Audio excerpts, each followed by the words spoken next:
Good evening. Glad y'all came.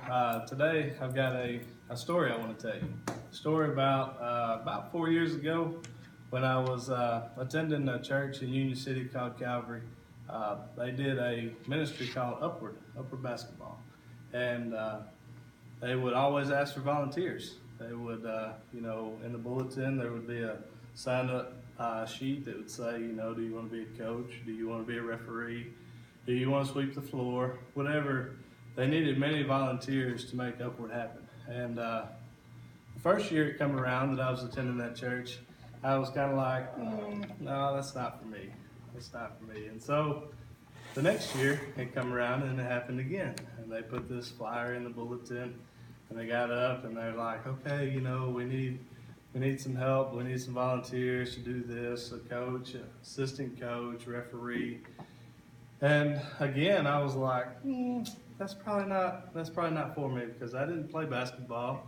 I grew up in the country, playing in the yard, working in the garden, doing different things. So basketball just wasn't something that I grew up doing and knew a lot about. So before the end of the service, it was kind of like, well, maybe I do want to help in this ministry a little bit, but I'm not going to be a coach.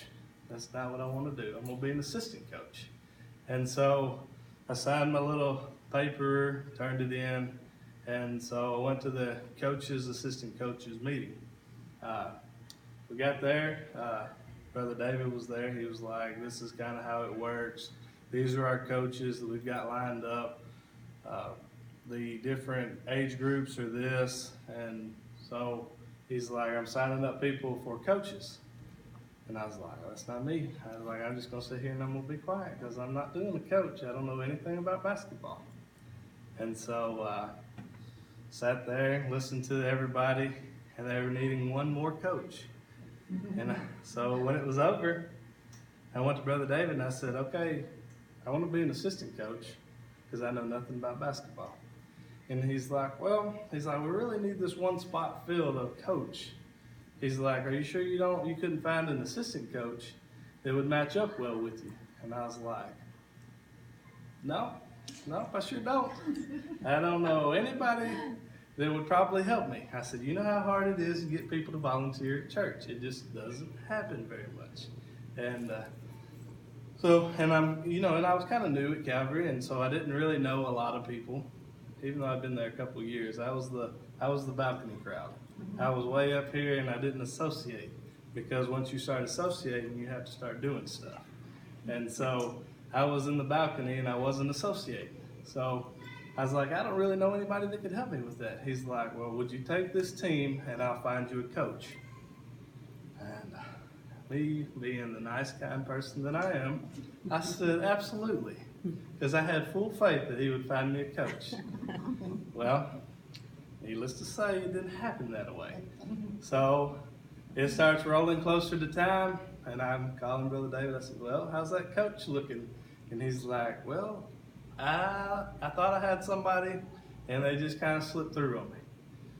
I said, okay. He's like, but I got all your materials and your stuffs here, and you're ready to start coaching. And I was like, oh, okay, thanks.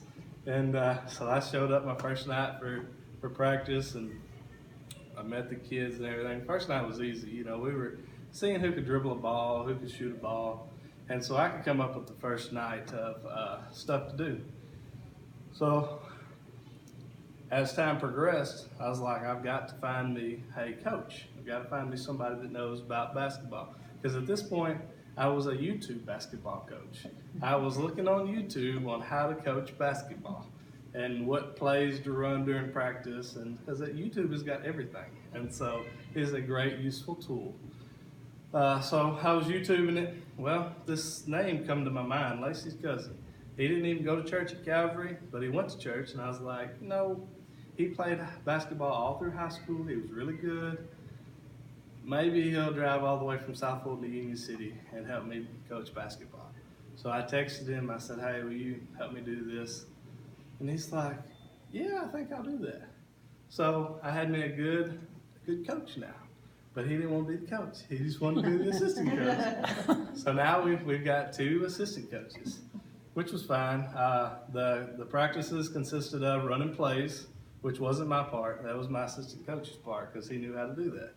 And my part was in the middle of the section of doing the devotion because he was not going to do the devotion during the center of the meal or the practice. And so he was like, I'll do everything but the devotion. So anyhow, I was like, this is never going to work out. You know, we're just going to have a decent team. So anyway, we get into things, get the ball rolling, practicing, and we ended up having an undefeated year. Mm-hmm. And we won every single game. We never lost a game, period. And some games we won by quite a bit. And so as I look back on that story and apply that to today, is a lot of times you feel led to do things and you just really don't want to do it because it's stepping out of your comfort zone. It's something that you don't want to do. But the moral of that story is if God's leading you to do it, He'll provide the people in your place to help you along and to build that ministry the way that He wants it done. And so today, that's the lesson that I want to get out of that. Even though sometimes we don't want to, if we just leave it in God's hands, then He'll take care of it. Thank you.